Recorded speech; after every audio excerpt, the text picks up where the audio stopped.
Chapter 2. It happened after this, that David inquired of the Lord, saying, Shall I go up into any of the cities of Judah? The Lord said to him, Go up. David said, Where shall I go? He said, To Hebron.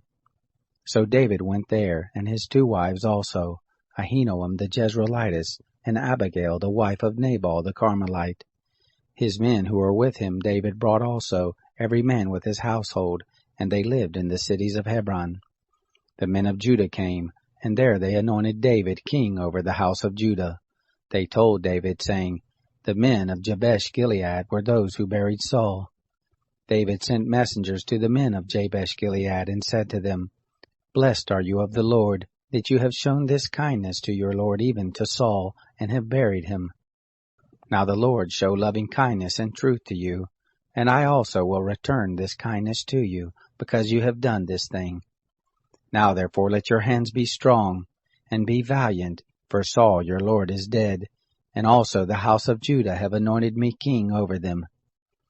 Now Abner, the son of Ner, captain of Saul's host, had taken Ishbosheth, the son of Saul, and brought him over to Mahanaim. And he made him king over Gilead, and over the Asherites, and over Jezreel, and over Ephraim, and over Benjamin, and over all Israel.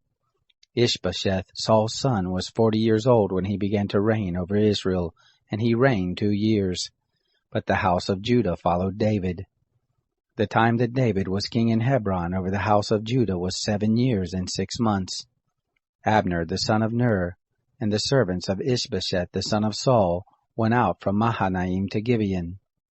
Joab, the son of Zeruiah, and the servants of David went out and met them by the pool of Gibeon, and they sat down, the one on the one side of the pool, and the other on the other side of the pool. Abner said to Joab, Please let the young men arise and play before us.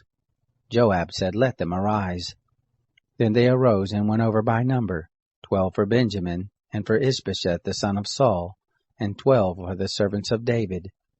They caught every one his fellow by the beard, and thrust his sword in his fellow's side, so they fell down together. Therefore that place was called Helkath Hazorim, which is in Gibeon. The battle was very severe that day, and Abner was beaten, and the men of Israel before the servants of David.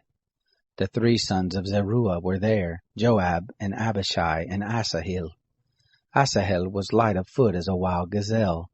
Asahel pursued after Abner, and in going he didn't turn to the right hand nor to the left from following Abner. Then Abner looked behind him and said, Is it you, Asahel? He answered, It is I. Abner said to him, Turn aside to your right hand or to your left, and lay hold on one of the young men and take his armor. But Asahel would not turn aside from following him. Abner again said to Asahel, Turn aside from following me. Why should I strike you to the ground? How then should I hold up my face to Joab your brother? However, he refused to turn aside. Therefore Abner, with the back end of the spear, struck him in the body, so that the spear came out behind him, and he fell down there and died in the same place. And it happened that as many as came to the place where Asahel fell down and died stood still.